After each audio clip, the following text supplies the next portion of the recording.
الحمد لله رب العالمين والعاقبة للمتقين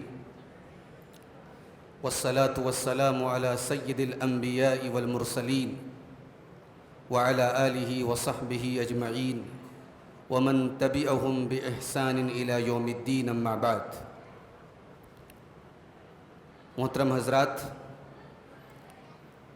قرآن کریم کے 5ویں پارے کی کچھ آیتوں کی تفسیر آپ کے سامنے آج پیش کی جائے گی.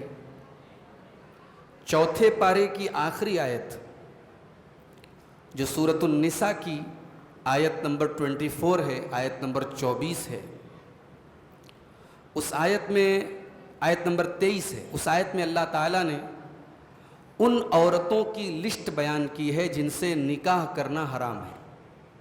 آئیے وہ آیت کریمہ دیکھتے ہیں. اللہ نے فرمایا حرمت علیکم امہاتکم وبناتکم واخواتکم وعماتکم وخالاتکم وبنات الاخ وبنات الاخت. تمہارے اوپر تمہاری مائیں حرام ہیں. ماں سے مراد اپنی سگی ماں بھی ہے، اور ماں کی ماں نانی بھی ہے، اور باپ کی ماں دادی بھی ہے. اوپر چلے جائیے، دادی کی یعنی پر دادی، اور اسی طریقے سے نانی کی جو ماں ہے پر نانی، یہ سب اس میں آ جائیں گے. تم پر تمہاری مائیں حرام ہیں. اس کے بعد فرمایا کہ وَبَنَاتُكُمْ، اور تم پر تمہاری بیٹیاں حرام ہیں. بیٹی سے نکاح نہیں ہو سکتا.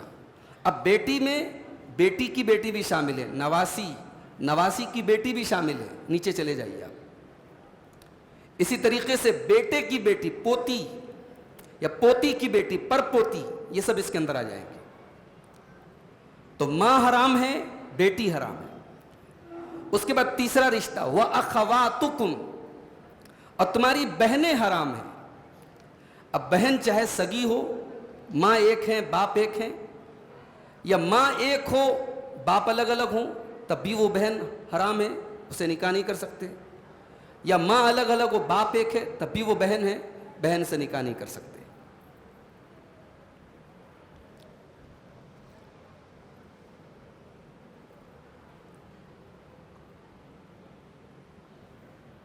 اس کے بعد فرمایا وَعَمَّاتُكُمْ، اور تمہاری پھوپھی تمہارے اوپر حرام ہے. باپ کی بہن، پھوپھی سے نکاح نہیں ہو سکتا. وَخَالَاتُكُمْ، اور خالہ بھی تمہارے اوپر حرام ہے. ماں کی بہن، خالہ سے بھی نکاح نہیں ہو سکتا. وَبَنَاتُ الْأَخِ، اور بھائی کی بیٹیاں یعنی کہ بھتیجیاں، چچا اور بھتیجی کا نکاح نہیں ہو سکتا. وَبَنَاتُ الْأُخْتِ، اور بہن کی بیٹیاں یعنی کہ ماموں اور بھانجی کی شادی نہیں ہو سکتی. یہ 7 رشتے ہیں جو خون کے رشتے ہیں، جو نسبی رشتے ہیں. اس کے بعد فرمایا وَأُمَّهَاتُكُمُ اللَّاتِي أَرْضَعْنَكُمْ وَأَخَوَاتُكُمْ مِنَ الرَّضَاعَةِ، اور تمہاری وہ مائیں جنہوں نے تم کو دودھ پلایا ہے، اور تمہاری رضائی بہنیں بھی تمہارے اوپر حرام ہیں. اگر بچہ 2 سال کے پیریڈ کے اندر کسی عورت کا دودھ پیتا ہے تو وہ اس کی رضائی ماں کہلاتی ہے. اس میں ایک کنڈیشن یہ ہے کہ یہ جو رضاعت ہے یہ 5 بار بچے نے اس عورت کا دودھ پیا ہو، اور پیٹ بھر کے پیا ہو، خود سے چھوڑا ہو، تو اس سے رضاعت ثابت ہوتی ہے، اور وہ عورت اس کی رضائی ماں کہلائے گی. یہاں پہ اللہ تبارک و تعالیٰ نے صرف رضائی ماں اور رضائی بہن کا ذکر کیا ہے، مگر حدیث سے یہ معلوم ہوتا ہے کہ جو رشتے نسب سے حرام ہیں وہ رشتے رضاعت سے بھی حرام ہیں. جیسے سگی خالہ سے نکاح نہیں کر سکتے، رضائی خالہ سے بھی نکاح نہیں کر سکتے. جس عورت نے آپ کو دودھ پلایا ہے وہ آپ کی رضائی ماں ہو گئی، اب اس کی بہن آپ کی رضائی خالہ ہو گئی. اسی طریقے سے جو رضائی باپ آپ کا ہے اس کی بہن آپ کی رضائی پھوپھی ہو گئی.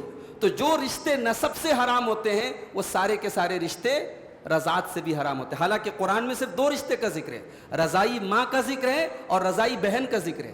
مگر حدیث کو ہم جب سامنے رکھتے ہیں تو معلوم ہوتا ہے کہ رضاعت سے بھی وہ سارے رشتے حرام ہو جاتے ہیں جو نسب سے حرام ہوتے ہیں. اس کے بعد فرمایا وَأُمَّهَاتُ نِسَائِكُمْ، اور تمہاری بیویوں کی مائیں یعنی تمہاری ساس بھی تمہارے اوپر حرام ہے. جس عورت سے آپ کا نکاح ہو گیا، صرف نکاح ہو گیا، رخصتی ہوئی ہو یا نہ ہو، اس کی ماں آپ کے لیے حرام ہو گئی. اب اس کی ماں سے آپ نکاح نہیں کر سکتے. وَرَبَائِبُكُمُ اللَّاتِي فِي حُجُورِكُم مِّن نِّسَائِكُمُ اللَّاتِي دَخَلْتُم بِهِنَّ، اور تمہاری وہ عورتیں جن سے تم نے نکاح کیا اور تمہاری ان سے ملاقات ہوئی ہے، ان عورتوں کی بیٹیاں بھی تمہارے لیے حرام ہیں. یعنی مان لیجئے کہ کسی مطلقہ عورت سے انسان شادی کرتا ہے، کسی بیوہ عورت سے شادی کرتا ہے، اب اس کے پہلے شوہر کی جو بیٹی ہے اس سے آپ نکاح نہیں کر سکتے. مگر یہاں ایک کنڈیشن یہ ہے کہ اس بیوہ یا مطلقہ عورت سے جب آپ نے نکاح کیا تو نکاح کے بعد ملاقات بھی ہوئی ہو. اگر صرف نکاح ہوا ہے، عقد ہوا ہے، پھر بعد میں مان لیجئے کسی وجہ سے طلاق ہو گیا، تب یہ رشتہ ثابت نہیں ہوا، اس کی اس بیٹی سے تب نکاح ہو سکتا ہے. جو عورت انسان کے نکاح میں آ جائے اور باقاعدہ طور پر اس کی بیوی بن جائے، اب اس کی پہلے شوہر کی جو بیٹی ہے اس سے نکاح نہیں ہو سکتا. اس کے بعد فرمایا وَحَلَائِلُ أَبْنَائِكُمُ الَّذِينَ مِنْ أَصْلَابِكُمْ، اور تمہارے اپنے سگے بیٹوں کی بیویاں بھی تمہارے اوپر حرام ہیں. اپنے سگے بیٹے کی، جو آپ کا اپنا بیٹا ہے، اس کی بیوی یعنی آپ کی بہو بھی آپ کے اوپر حرام ہے.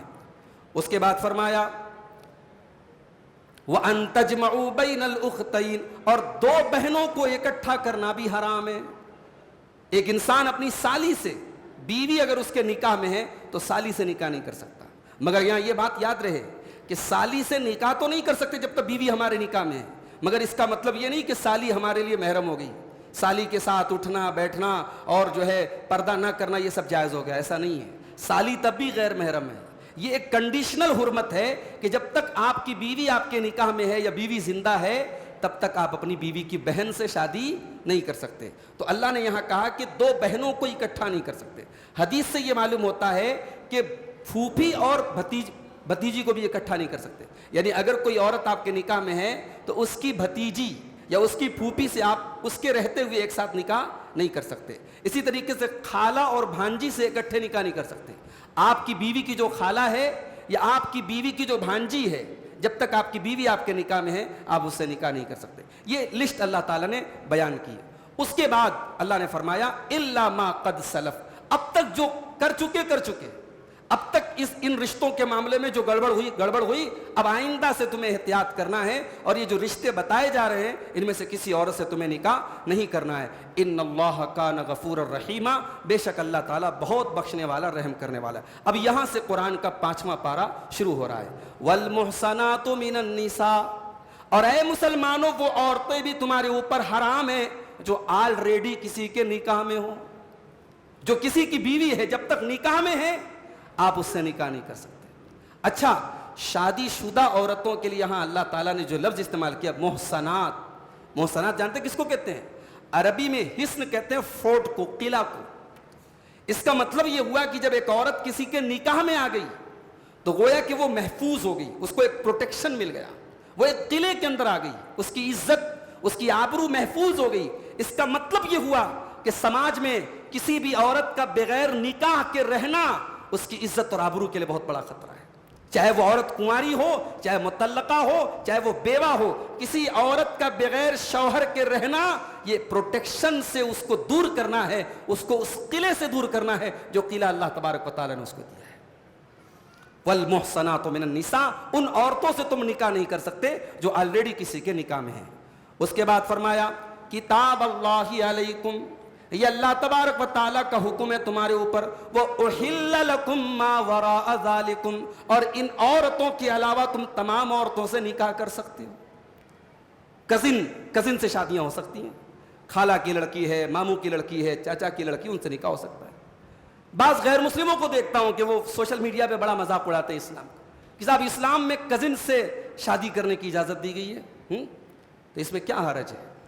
بھئی یہ طے کرنے والے ہم کون ہوتے ہیں؟ یہ اللہ کا قانون ہے. اللہ نے جن رشتوں کو بتایا کہ یہ حرام ہے وہ حرام ہے، جن رشتوں کو اللہ نے بتایا کہ ان سے نکاح ہو سکتا ہے. اب اس میں کوئی کہتا ہے صاحب چاچا کی لڑکی کو تو ہم بہن مانتے ہیں، خالہ کی لڑکی کو تو ہم بہن مانتے ہیں. بھئی ایسے تو پوری انسانی برادری ایک دوسرے کو بھائی بہن مانتی ہے. سارے انسان آپس میں بھائی بہن ہیں, آدم کی اولاد ہے, ہوا کی اولاد ہے, سارے مسلمان آپس میں بھائی بہن ہیں. تو بھائی بنا لینے سے یا بہن کہہ لینے سے کوئی بہن نہیں ہو جاتی. اور اس میں ایک سبق ہمارے ان بھائیوں کو ہے اور ان بہنوں کو ہے جو سوشل میڈیا پر کسی کو اپنا دینی بھائی بنا لیتے ہیں, دینی بہن بنا لیتے ہیں. اب صاحب وہ دینی بھائی بہن ہو گئے, اب چیٹنگ ہو رہی ہے, باتیں ہو رہی ہے, ملاقاتیں بھی ہو رہی ہیں, صاحب یہ میری دینی بہن ہے. دینی بہن کہہ دینے سے آپ کی سگی بہن نہیں ہو جائے گی, معاف کر لیجیے. اگر آپ نے فیس بک پر کسی لڑکی کو اپنی بہن کہہ دیا, اچھی بات ہے, آپ نے بہن کہہ دیا, لیکن بہن کہہ دینے سے وہ آپ کی بہن نہیں ہو جائے گی. اس کے ساتھ آپ کا جو ہے ان باکس میں چیٹنگ کرنا اور پرائیویٹ باتیں کرنا آپ کے لیے حلال نہیں ہو جائے گا, معاف کیجیے گا. اس سے بہت ہوشیار رہنے کی ضرورت ہے.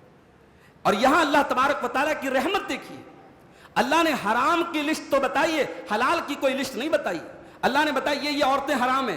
جب حلال کا نمبر آیا تو اللہ نے کیا فرمایا, وَأُحِلَّ لَكُمْ مَا وَرَاءَ ذَلِكُمْ, ان کے علاوہ جتنی عورتیں ہیں سب کی سب تمہارے لیے حلال ہیں. لیکن ہاں اس میں بھی ایک شرط ہے, أَن تَبْتَغُوا بِأَمْوَالِكُمْ مُحْسِنِينَ غَيْرَ مُسَافِحِينَ. جب تم کسی عورت سے نکاح کرو تو مہر دے کر کے کرو, اپنا مال خرچ کر کے کرو. مال دینا ہے یا تو مال لینے کی بات ہوتی ہے. ابھی کل ایک نوجوان پوچھ رہا تھا, وہ کیا بولتے ہیں آپ, کیا جہیز کو کٹنم, کٹنم بھی بولتے ہیں نا, نہیں سر نہیں ہل رہا آپ لوگوں کا, ایک کٹنم میں گردن کٹ رہی ہے ہمارے قوم کی, اللہ معاف کرے. یا مال دینا ہے, اللہ کہہ رہا ہے جس عورت سے تمہیں نکاح کرنا ہے مال دینا ہے. یا تو صاحب مال لینے کی بات ہو رہی ہے. لڑکی کا باپ پریشان ہے, میری 3 بیٹیاں, مجھ سے لوگ کہتے ہیں, آپ کے کرنوں میں لوگوں نے کہا مولوی صاحب آپ کی 3 بیٹیاں ہیں, آپ جو ہے تھوڑا سیونگ کیجئے, فیوچر میں بچیوں کی شادی کرنا ہے. یعنی لڑکیاں پیدا ہوتی ہیں, لوگ باپ کو یعنی یہ ذہن میں ڈال دیتے کہ صاحب اب یہ خرچہ لے کے آئی ہیں, یہ ذمہ داری لے کر کے آئی ہیں, اب ان کی شادی کرنا ہے, لاکھوں روپے کا آپ کو خرچہ کرنا ہے. کیا ہم نے نظام بنا دیا میرے بھائی.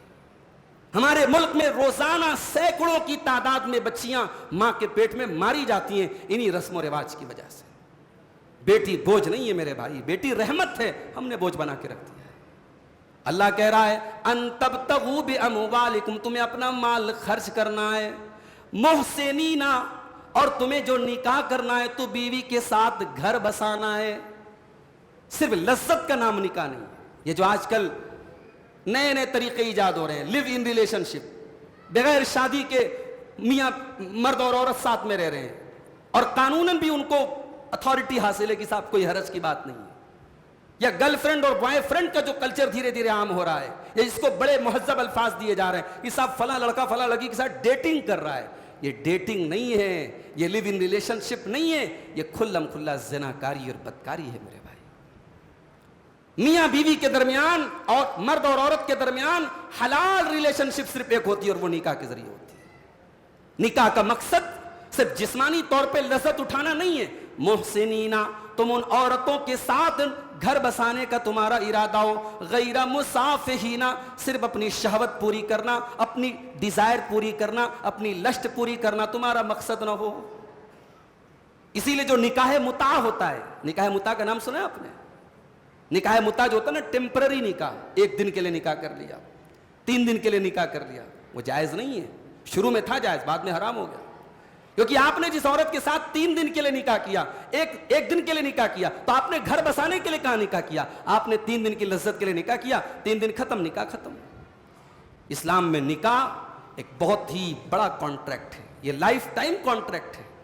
جب تک میاں بیوی کے درمیان کوئی بہت ایسے حالات نہ پیدا ہو جائیں کہ اب ساتھ میں نہیں رہ سکتے اور طلاق کی یا خلا کی نوبت آ جائے, شادی کا مقصد زندگی بھر ساتھ نبھانا ہے میرے بھائیوں. اللہ کہہ رہا ہے محسنین غیر مسافحین, جن عورتوں سے تم نکاح کرو مقصد گھر بسانا ہو, مقصد جو ہے ان کے ساتھ صرف شہوت پوری کرنا نہ ہو.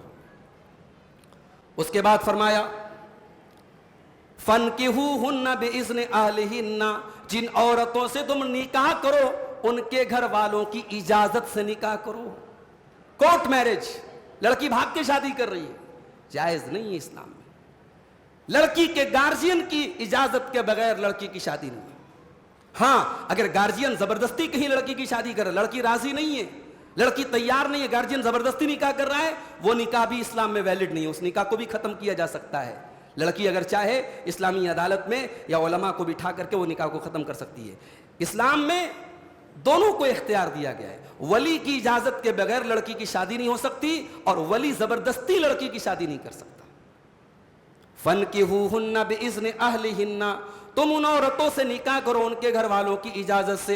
وَآتُوهُنَّ أُجُورَهُنَّ, اور ان عورتوں کو ان کا مہر دے دیا کرو بالمعروف, جو مہر دستور کے مطابق ہو.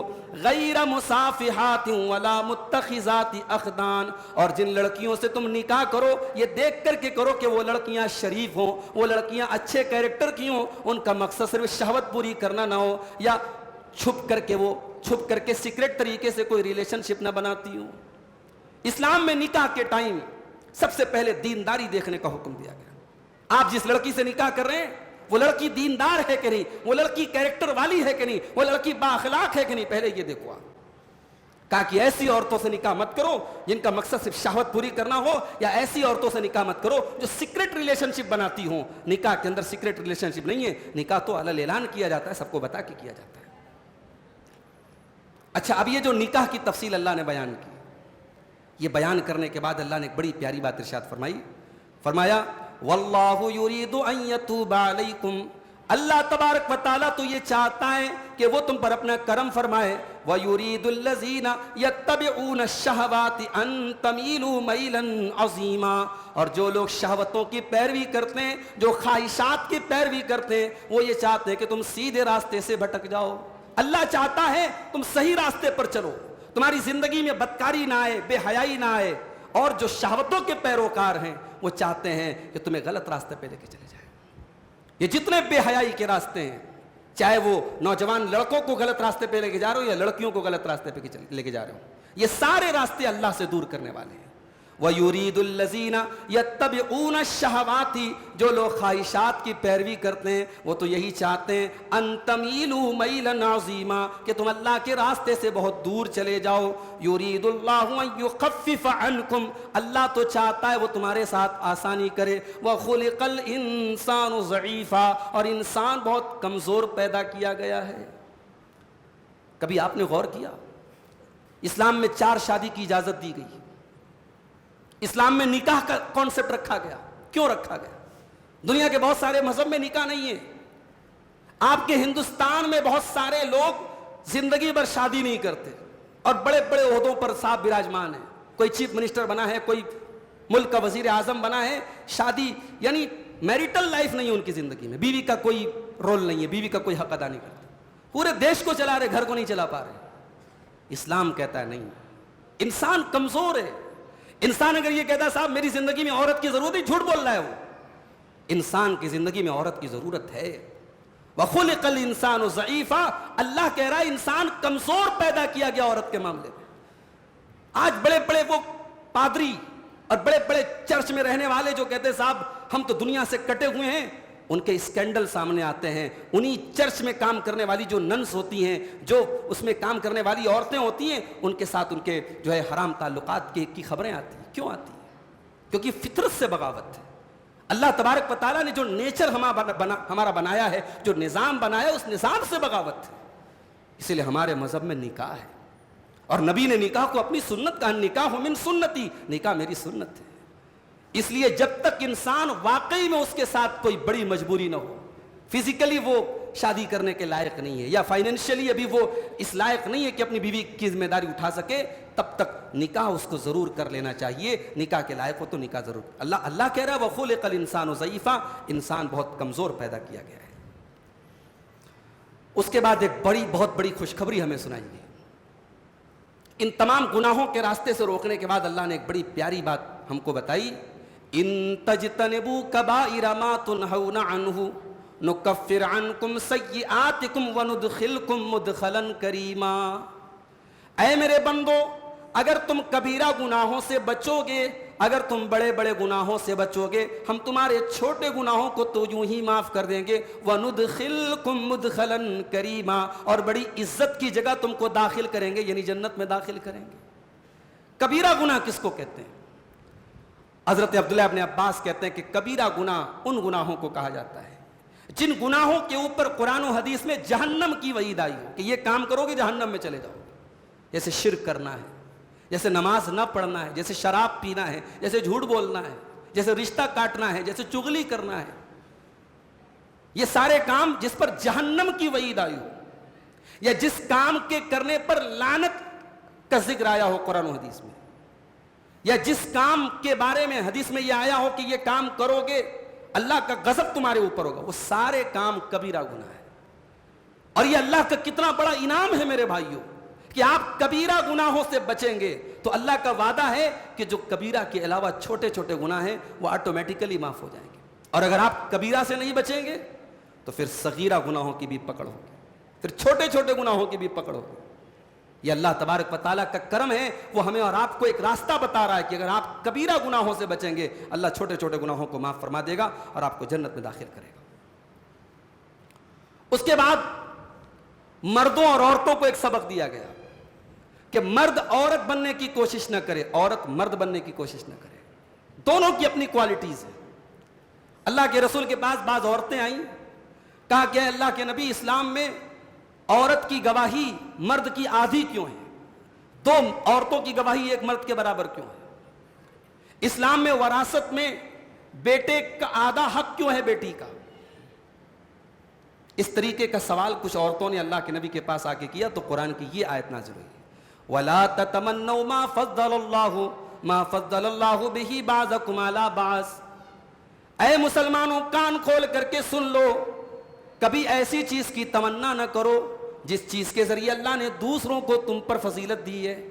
اللہ نے ایک دوسرے کو جن چیزوں کے اوپر فضیلت دی ہے ان چیزوں کی تمنا نہ کرو۔ لِلرِّجَالِ نَصِيبٌ مِّمَّا اكْتَسَبُوا وَلِلنِّسَاءِ نَصِيبٌ مِّمَّا اكْتَسَبْنَا۔ مرد جو کام کریں گے ان کو اپنی کمائی کا پورا پورا حصہ ملے گا، عورتیں جو کام کریں گی ان کو اپنی کمائی کا پورا پورا حصہ ملے گا۔ کیا مطلب؟ یعنی اگر کوئی عورت یہ سوچتی ہے کہ اسلام میں یہ چیز مردوں کو دی گئی ہم کو کیوں نہیں دی گئی، یا مرد اگر یہ سوچتا ہے کہ عورت کو یہ چیز دی گئی ہمیں کیوں نہیں دی گئی، یہ بیوقوفی کی بات ہے۔ ایک دوسرے کو اللہ نے کیا دیا اس پر ایک دوسرے سے حسد مت کرو، ایک دوسرے سے تمنا مت کرو، بلکہ یہ یاد رکھو کہ تم جو کرو گے تمہیں پورا ثواب ملے گا، عورت جو کرے گی اس کو پورا ثواب ملے گا۔ وَاسْأَلُوا اللَّهَ مِن فَضْلِهِ، ہاں تم اللہ تعالیٰ سے اس کے فضل کا سوال کر سکتے ہو۔ کسی کو دولت والا تم نے دیکھا، کسی کو پیسے والا تم نے دیکھا، اس کی دولت کو دیکھ کر کے تم حسد نہ کرو، بلکہ اللہ سے دعا کرو، اے اللہ تو نے اس کو دولت دی، اللہ مجھ کو بھی دولت والا بنا دے، میں بھی تیرے راستے میں خرچ کروں۔ کسی کے بیٹے کو آپ نے دیکھا، بیٹا بڑا اچھا ہے، پڑھنے میں بڑا تیز ہے، قرآن کا حافظ بن گیا، قرآن کا عالم بن گیا، آپ اس کو دیکھ کے حسد نہ کرو، جلن نہ کرو، بلکہ آپ اللہ سے دعا کرو، اللہ میرے بیٹے کو بھی تو ایسا بنا دے۔ کبھی دوسرے کی نعمت کو دیکھ کر کے حسد مت کرو، کبھی یہ مت کہو کہ اے اللہ اس کو نہ دے کر کے مجھ کو دے دے، ہاں یہ دعا کر سکتے ہو کہ اے اللہ جو اس کو ملا ہے وہ مجھ کو بھی دے دے۔ اس کے بعد یہ بتایا گیا کہ گھر کے سسٹم میں مرد کو جو ہے عورت پر اللہ تعالیٰ نے ذمہ دار بنایا ہے، مرد عورت کے اوپر ذمہ دار ہے، ایڈمنسٹریٹر ہے، مرد عورت کا گارجین ہے۔ بعض لوگ اس کا ترجمہ کرتے ہیں کہ مرد عورت پر حاکم ہے، میں سمجھتا ہوں کہ حاکم کا لفظ جو ہے قرآن کے اس لفظ کا صحیح ٹرانسلیشن نہیں۔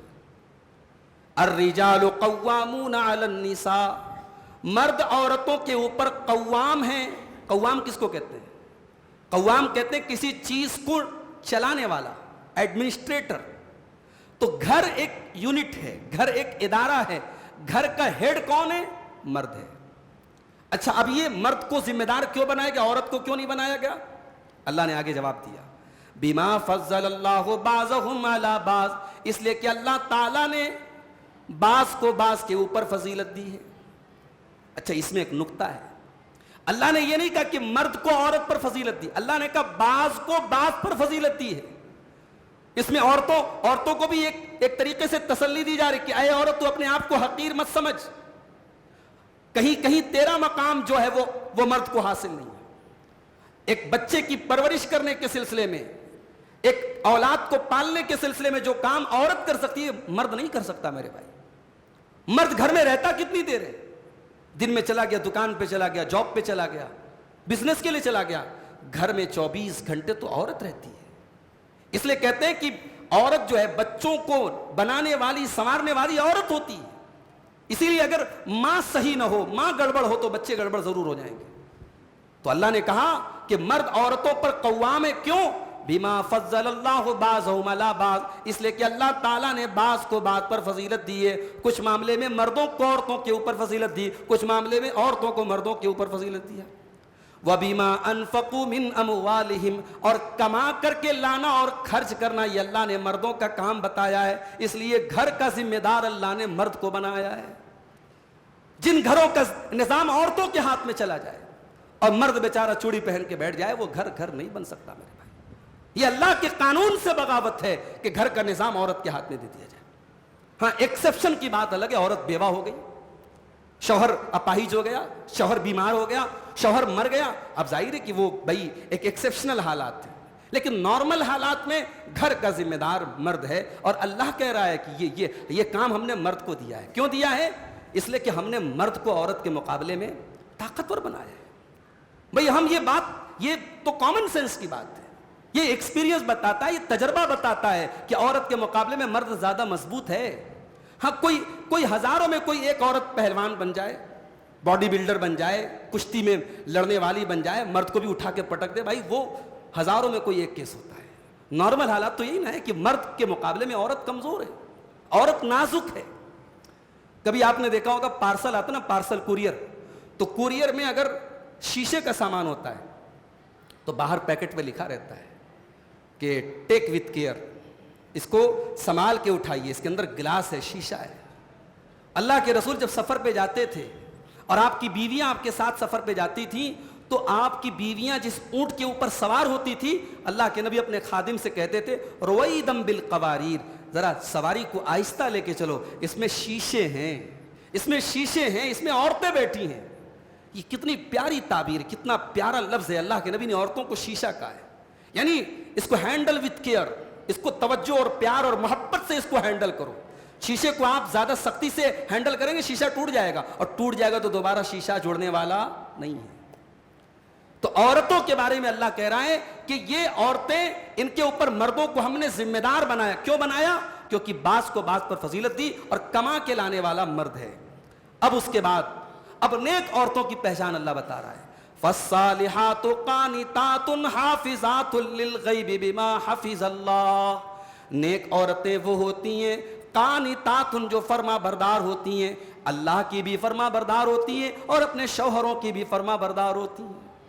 معاف کیجئے گا، بعض عورتیں ایسی ہوتی ہیں صاحب تراویح کی نماز میں پابندی سے آتی ہیں، جمعہ کی نماز میں پابندی سے آتی ہیں، کوئی درس نہیں چھوٹتا، کوئی تقریر نہیں چھوٹتی، موبائل پر علماء کی تقریریں بھری پڑی ہیں، مگر شوہر سے عزت سے بات تک نہیں کرتی، شوہر کی ایک بات نہیں مانتی، شوہر کا دل دکھاتی ہیں، شوہر کو یعنی جو ویلو اور جو مقام دینا چاہیے وہ نہیں دیتی. معاف فرمانا، معاف کرنا میری ماں اور بہنوں، اگر کوئی عورت سمجھتی ہے کہ وہ جمعہ کے اندر جا کے اور تراویح میں جا کے اور درس میں جا کے اور تقریر میں جا کے ہی وہ دیندار بن گئی اور شوہر کی کوئی عزت اور شوہر کا کوئی مقام اور شوہر کا کوئی مرتبہ نہیں ہے، تو معاف کرنا یہ ادھوری دینداری ہے. آپ کے شوہر کی خدمت، اس کی اطاعت اور اس کو خوش کرنا بھی آپ کے دین کا حصہ ہے. اگر آپ نے اس کو ادا نہیں کیا، اللہ کے آپ کی پکڑ ہوگی، آپ صرف تراویح کی نماز پڑھ کے جنت میں نہیں جا سکتے. فالصالحات قانتات، اللہ کہہ رہا ہے نیک عورتیں تو وہ ہوتی ہیں جو فرما بردار ہوتی ہیں، اللہ کی بھی فرما بردار ہوتی ہیں اور اپنے شوہروں کی بھی فرما بردار ہوتی ہیں. حافظات للغیب بما حفظ اللہ، اور اپنے شوہر کی غیر موجودگی میں ان چیزوں کی حفاظت کرنے والی ہوتی ہیں جن کی حفاظت کرنے کا حکم اللہ تعالیٰ نے دیا ہے. شوہر کے مال کی حفاظت کرتی ہیں، اپنی عزت و آبرو کی حفاظت کرتی ہیں.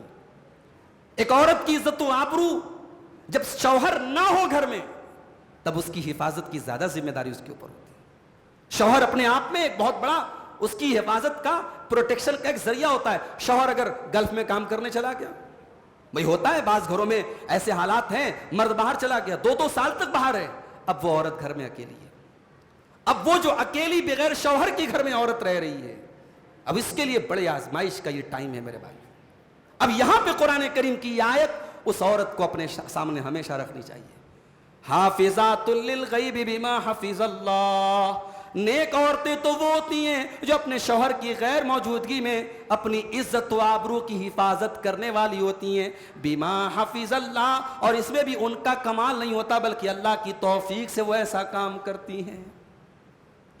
اچھا اگر اس کی اپوزٹ عورت ہے، شوہر کی بات نہیں مان رہی ہے، شوہر کہہ رہا ہے پورب جاؤ پچھم جا رہی ہے، شوہر کہہ رہا ہے کھڑی ہو جاؤ بیٹھ رہی ہے، وہ شوہر کی جسٹ اپوزٹ ہر بات کر رہی ہے، تو ظاہر ہے کہ گھر تو ایسا نہیں چل سکتا.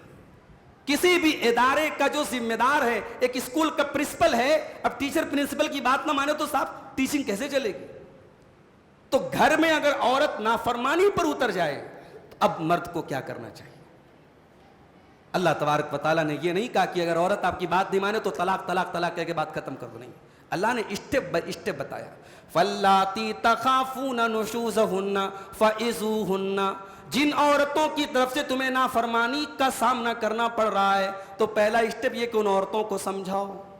فَعِظُوهُنَّ، ان عورتوں کو سمجھانے کی کوشش کرو، نصیحت کرنے کی کوشش کرو. اگر اس سے بات نہ بنے وَاهْجُرُوهُنَّ فِي الْمَضَاجِعِ، ان کے بستروں کو الگ کر دو، ان کے ساتھ بستر شیئر کرنا بند کر دو. اگر اس سے بھی مسئلہ حل نہ ہو تو تیسرا اسٹیپ یہ وَاضْرِبُوهُنَّ ضَرْبًا غَيْرَ وَاضْرِبُوهُنَّ، ان کو ہلکی پھلکی تم مار بھی مار سکتے ہو. اس کا مطلب یہ ہوا کہ تربیت کرنے میں مارا بھی جا سکتا ہے. آج کل ایک نیا اصول بنا ہے صاحب کہ بچوں کو کبھی مار نہیں سکتے. یہ جو نیا ماڈرن ایجوکیشن سسٹم آیا ہے اس میں صاحب یہ ہے کہ بچوں کو ہاتھ نہیں لگا سکتے آپ. قرآن کی آیت بتا رہی کہ تربیت کے اسٹیپ میں سے ایک اسٹیپ یہ بھی ہے. پہلا اسٹیپ تو پیار محبت سے سمجھانا ہے، لیکن اگر پیار محبت سے سمجھانے سے بات نہ بنے تو ایک ٹیچر اور ایک مربی، تربیت کا ایک اصول یہ ہے کہ اس کو مار سکتا ہے. ہاں جانوروں کی طرح نہ مارے، بے تحاشا نہ مارے، ہلکی پھلکی مار سکتا ہے. اللہ تبارک و تعالیٰ یہاں کہہ رہا ہے کہ 3 اسٹیپ ہے. پہلے سمجھاؤ، پھر بستر الگ کر دو، اور پھر ہلکی پھلکی مار سکتے ہو. فَإِنْ أَطَانَكُمْ، اور اگر تمہاری بیویاں تمہاری بات مان لیں، فَلَا تَبْغُوا عَلَيْهِنَّ سَبِيلًا، تو اب ان کے اوپر کوئی ظلم نہ کرنا. إِنَّ اللَّهَ كَانَ عَلِيًّا كَبِيرًا، بے شک اللہ تعالیٰ بہت بلند ہے، بہت بڑا ہے. یہ آخر میں اللہ نے یہ کیوں کہا کہ اللہ بہت بلند ہے، اللہ بہت بڑا ہے؟ یہ کہہ کر کہ اللہ تبارک و تعالیٰ ان تمام مردوں کو سبق دے رہا ہے جو اپنی عورتوں پر ظلم کرتے ہیں، عورتوں کو بے وجہ مارتے پیٹتے اور ذلیل کرتے ہیں.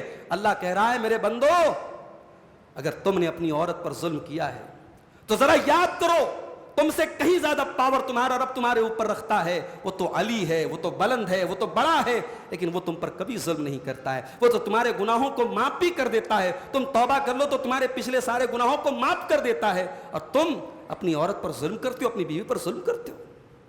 اگر ایک مرد قرآن کی اس آیت کے صرف آخری ٹکڑے پر غور کر لے، کبھی اپنی بیوی پر ظلم نہ کرے. ان اللہ کان علیٰ کبیرا، اللہ بہت بلند ہے، اللہ بہت بڑا ہے. خبردار اپنی بیوی پر ظلم کرنے کے پہلے سوچ لینا کہ اللہ تبارک و تعالیٰ تو تم پر اتنا رحم و کرم کا معاملہ کر رہا ہے، اتنا پاورفل ہونے کے باوجود، اور تم ذرا سا پاور تمہیں ملا اور تم اپنی بیوی پر ظلم کر رہے ہو.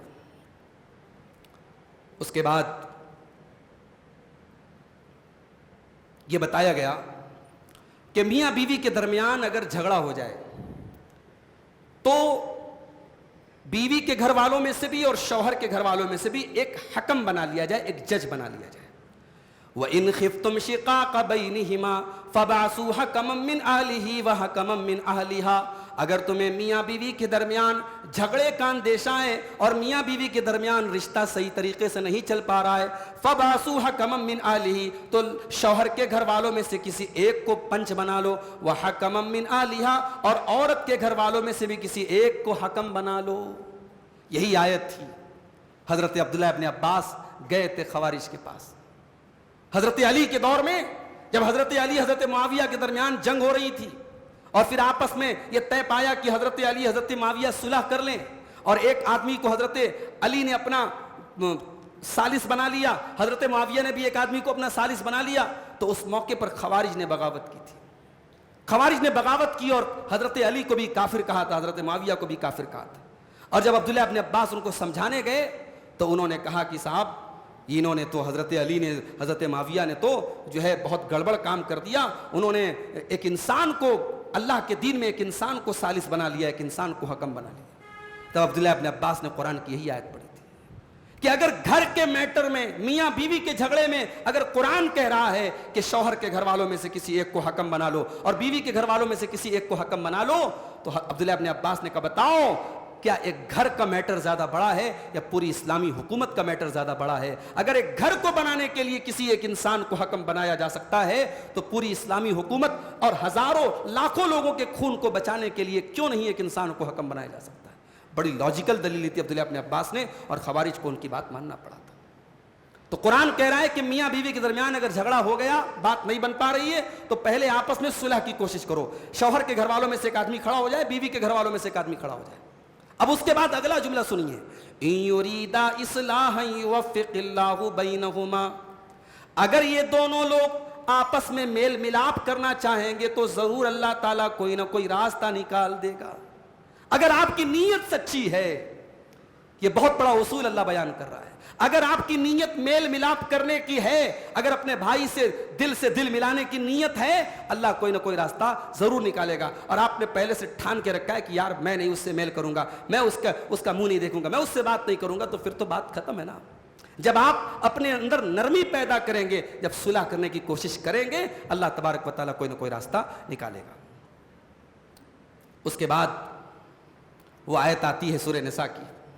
ایک آیت کے اندر اللہ تعالیٰ نے 10 باتیں بیان کی. وَاعْبُدُوا اللَّهَ وَلَا تُشْرِكُوا بِهِ شَيْئًا, اللہ کی عبادت کرو اور اللہ کے ساتھ کسی کو شریک نہ کرو. وَبِالْوَالِدَيْنِ إِحْسَانًا, اور اپنے والدین کے ساتھ تم اچھا سلوک کرو. وَبِذِي الْقُرْبَى, اور اپنے رشتہ داروں کے ساتھ بھی تم اچھا سلوک کرو. وَالْيَتَامَى, اور یتیموں کے ساتھ بھی تم اچھا سلوک کرو. وَالْمَسَاكِينَ, اور مسکینوں اور غریبوں کے ساتھ تم اچھا سلوک کرو. وَالْجَارِ ذِي الْقُرْبَى, اور اس پڑوسی کے ساتھ بھی تم اچھا سلوک کرو جو پڑوسی تمہارا رشتہ دار ہے. وَالْجَارِ الْجُنُبِ, اور اس پڑوسی کے ساتھ بھی تم اچھا سلوک کرو جو تمہارا رشتہ دار نہیں ہے. اسلام کا کانسیپٹ پڑوسی کے معاملے میں بہت وسیع ہے.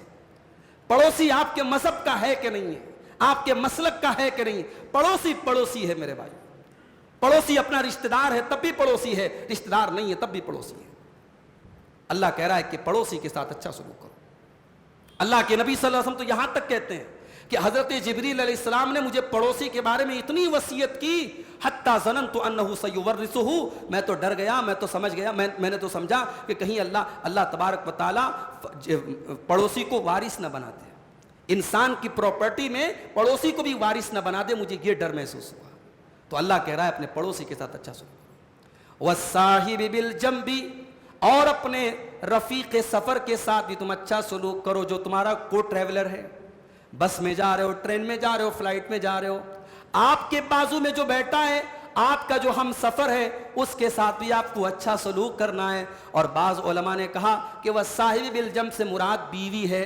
جب بس اور ٹرین اور کار میں سفر کرنے والے کے ساتھ آپ کو اچھا سلوک کرنا ہے, تو جو زندگی کے سفر میں آپ کے ساتھ سفر کر رہی ہے, جو آپ کی شریک حیات ہے, جو آپ کی لائف پارٹنر ہے, جو آپ کے ساتھ زندگی کے تمام حالات میں ساتھ ساتھ چل رہی ہے, اس کے ساتھ بھی آپ کو اچھا سلوک کرنا ہے. اس کے بعد فرمایا وَابْنِ السَّبِيلِ, اور اگر کوئی مسافر, کوئی پردیسی پریشانی میں, اس پردیسی کی بھی تم مدد کرو. وَمَا مَلَكَتْ أَيْمَانُكُمْ, اور اپنے غلاموں کے ساتھ, اپنے لونڈیوں کے ساتھ, اپنے نوکر چاکروں کے ساتھ بھی تم اچھا سلوک کرو. ان اللہ لا يحب من کان مختالا فخورا, اللہ تبارک و تعالیٰ کسی گھمنڈی کو, کسی غرور کرنے والے کو پسند نہیں کرتا. یہ جتنے رشتے اللہ نے بتائے ہیں, ان رشتوں کے ساتھ غلط سلوک وہی انسان کرے گا جس کے اندر غرور ہوگا, گھمنڈ ہوگا. جس بیٹے کے اندر غرور پیدا ہو جائے وہ ماں باپ کی قدر نہیں کرے گا. جس رشتہ دار کے اندر غرور پیدا ہو جائے اپنے رشتہ دار کی قدر نہیں کرے گا. اس لیے اپنے دل کو پہلے غرور سے پاک کرو, تکبر سے پاک کرو میرے بھائی. اس کے بعد سورہ نساء کی وہ آیت آتی ہے. ایک مرتبہ اللہ کے نبی صلی اللہ علیہ وسلم عبداللہ بن مسعود سے کہتے ہیں کہ اے عبداللہ مجھے قرآن پڑھ کے سناؤ. عبداللہ بن مسعود قرآن بہت پیارا پڑھتے تھے, ان کی آواز بہت پیاری تھی. بعض قرآن کے قاری ایسے ہوتے جب وہ قرآن پڑھتے ہیں بڑا اچھا لگتا ہے. دیکھیے اس وقت جو ہمارے ائمہ حرمین ہیں, خاص طور سے شیخ عبد الرحمن السدیس, تو اب دھیرے دھیرے بڑھاپے کو پہنچ گئے, مگر آج بھی اللہ نے کیا آواز دی ہے. آج سے 30 سال 25 سال پہلے ایک دور تھا قاری عبد الباسط صاحب کا، جو مصر کے بہت بڑے قاری تھے. جب وہ قرآن پڑھتے تھے رونگٹے کھڑے ہو جاتے تھے. تو قرآن اگر اچھی آواز میں پڑھا جائے تو ایک الگ کیفیت پیدا ہو جاتی. اللہ کے نبی نے کہا عبداللہ تم مجھے قرآن پڑھ کے سناؤ. عبداللہ بن مسعود نے کہا اے اللہ کے نبی میں آپ کو قرآن پڑھ کے کیسے سناؤں؟ یہ قرآن تو آپ ہی کے اوپر اترا ہے، میں آپ کو کیسے پڑھ کے سناؤں؟ آپ نے فرمایا اے عبداللہ میں آج دوسرے کے منہ سے قرآن کو سننا چاہتا ہوں. حضرت عبداللہ کہتے ہیں فقرات علیہ سورۃ النساء، میں سورہ نساء کی تلاوت کرنے لگا، میں سورہ نساء پڑھنے لگا. سورہ نساء پڑھتے پڑھتے حضرت عبداللہ کہتے ہیں جب میں سورہ نساء کی اس آیت پر پہنچا جو سورہ نساء کی آیت نمبر 41 ہے، آیت نمبر 41 ہے، فَكَيْفَ إِذَا جِئْنَا مِن كُلِّ أُمَّةٍ بِشَهِيدٍ وَجِئْنَا بِكَ عَلَىٰ هَٰؤُلَاءِ شَهِيدًا. اے نبی اس وقت آپ کا کیا حال ہوگا جب ہم ہر امت میں سے ایک گواہ لائیں گے، اور اے نبی ہم آپ کی امت پر آپ کو گواہ بنائیں گے. جب میں اس آیت پر پہنچا اللہ کے نبی نے فرمایا کہ بس کرو اے عبداللہ بس کرو. میں نے نظر اٹھا کے دیکھا فَإِذَا عَيْنَاهُ تَذْرِفَانِ، اللہ کے نبی کی آنکھوں سے آنسو بہ رہے تھے. اللہ تبارک و تعالیٰ قیامت کے دن جو ذمہ داری آپ کے کندھے پر ڈالے گا اس ذمہ داری کو یاد کر کے اللہ کے نبی رو رہے تھے، آپ کی آنکھوں سے آنسو بہ رہے تھے. اللہ کے نبی اپنی ذمہ داریوں کو یاد کر کے رویا کرتے تھے. میرے بھائی قرآن کو سن کے رویا کرتے تھے. ہم اور آپ قرآن سنتے ہیں مگر ہمارے دلوں پر کوئی اثر نہیں ہوتا، کیونکہ قرآن کریم ہمارے دل کے تاروں کو نہیں چھیڑتا ہے. ہم قرآن کو سمجھنے کی کوشش نہیں کرتے، قرآن پر غور نہیں کرتے. اس کے بعد وہ آیت نازل ہوتی ہے شراب کے سلسلے میں، جو دوسری آیت نازل ہوتی ہے. شراب کے بارے میں پہلی آیت سورہ بقرہ کی نازل ہوئی کہ شراب اور جوا کے بارے میں اے نبی لوگ آپ سے پوچھتے ہیں، آپ کہہ دیجئے کہ شراب اور جوئے میں نقصان بھی ہے کچھ فائدہ بھی، لیکن نقصان زیادہ ہے، گناہ زیادہ ہے. اور دوسری آیت نازل ہوئی تھی سورہ نساء کی آیت، یا ایھا الذین آمنوا لا تقربوا الصلاۃ وانتم سکارا. اے ایمان والو تم نشے کی حالت میں شراب پی کر کے کبھی تم نماز کے قریب نہ جانا. حتی تعلموا ما تقولون، جب تک تمہیں یہ پتہ نہ چلے کہ تم کیا کہہ رہے ہو، جب تک تم ہوش و حواس میں نہ رہو تب تک تمہیں نماز کے قریب نہیں جانا ہے. بعض صحابہ سے یہ واقعہ ملتا ہے کہ اس وقت شراب حرام نہیں تھی، شراب کے نشے میں نماز پڑھنے لگے تو قرآن کی آیتوں کو غلط پڑھنے لگے. ظاہر ہے کہ شراب کے اندر ایسی کیفیت ہوتی ہے کہ انسان اپنے ہوش میں نہیں رہتا. تو اللہ نے کہا کہ نماز میں ایسی حالت میں مت جاؤ جب تمہیں اپنا ہوش نہ ہو. نماز میرے بھائیوں ایک ایسی عبادت ہے جس میں آپ کو اپنا 100% اس پر فوکس کرنا ہے. اگر آپ کو پیشاب کی حاجت ہے، لیٹرین کی حاجت ہے، نماز مت پڑھیے، آپ پہلے اپنی حاجت کو پورا کیجیے. اللہ کے رسول نے فرمایا اگر کھانا لگا ہے، بھوک لگی ہے، دسترخوان لگا ہے، پہلے کھانا کھا لو پھر آپ نماز کے لیے آؤ. نماز میں آپ ایسی حالت میں مت آؤ. آج کل بعض لوگ کیا کرتے ہیں، موبائل کو وائبریٹ میں رکھ دیتے ہیں. اب وہ صاحب جیب میں رکھا ہوا ہے، اب کسی کا فون آیا وائبریٹ ہو رہا ہے، اب یہ رکوع میں ہے، سجدے میں، اب یہ سوچ رہا ہے پتہ نہیں کس کا فون آیا ہے، پتہ نہیں کتنی بڑی پارٹی کا فون، کتنے لاکھ کا میرا نقصان ہو رہا ہے، جلدی سے فون اٹھا لوں. تو یہ نہیں ہونا چاہیے. آپ موبائل بند کر دیں یا سائلنٹ کر دیں. یہ نماز میں یہ جو وائبریٹ کر کے رکھتے ہیں یہ مناسب نہیں. نماز میں آپ بالکل فوکس آپ کا نماز پر ہو. اللہ نے کہا حتی تعلموا ما تقولون، جب تک نماز میں آپ کو احساس نہ ہو کہ آپ کیا کہہ رہے ہیں تب تک آپ نماز کے قریب مت جائیے. اس کے بعد اب تیمم کا حکم دیا جا رہا ہے. فرمایا وَإِن كُنتُم مَرْضَىٰ، اگر تم بیمار ہو، او علی سفر، یا تم سفر کی حالت میں ہو، او جاء احد منکم من الغائط، یا تم لیٹرین کی حاجت سے تم فارغ ہو کر کے آئے ہو، او لامستم النساء، یا تم نے اپنی بیوی سے ملاقات کی ہے اور تمہارے پاس پانی نہیں ہے، فلم تجدوا ماء، تمہارے پاس پانی نہیں ہے، فتیمموا صعیدا طیبا، تو تم پاک مٹی سے تیمم کرو. فامسحوا بوجوہکم وایدیکم، تم اپنے چہروں کے اوپر اور اپنے ہاتھوں کے اوپر مٹی لگا کر کے اپنے چہرے پر ہاتھ پھیر لو اور اپنے ہاتھوں کو پھیر لو. تیمم کا آپشن دیا گیا. یعنی اسلام کتنا پیارا دین ہے کہ آپ ناپاک ہیں اور آپ کے پاس پانی نہیں ہے، اور ظاہر نماز تو پڑھنا ہے، نماز تو معاف نہیں ہے. تو اسلام نے کوئی ایسی سچویشن نہیں رکھی ہے کہ آپ نماز پڑھتے وقت یہ محسوس کریں کہ میں ناپاک ہوں. اگر پانی نہیں ہے، آپ بیمار ہیں یا پانی استعمال کرنے پر سخت بیمار ہونے کا اندیشہ ہے، شریعت میں تیمم کا آپشن رکھا گیا. اور یہ نوٹ کر لیجئے کہ تیمم جیسے وضو کا الٹرنیٹ ہے ویسے غسل کا بھی الٹرنیٹ ہے. مان لیجئے آدمی ناپاک ہو گیا، اس کے اوپر غسل واجب ہے، لیکن پانی نہیں ہے اور فجر کی نماز اس کو پڑھنا ہے، تو اب وہ کیا کرے گا؟ وہ تیمم کر کے فجر کی نماز پڑھ لے گا۔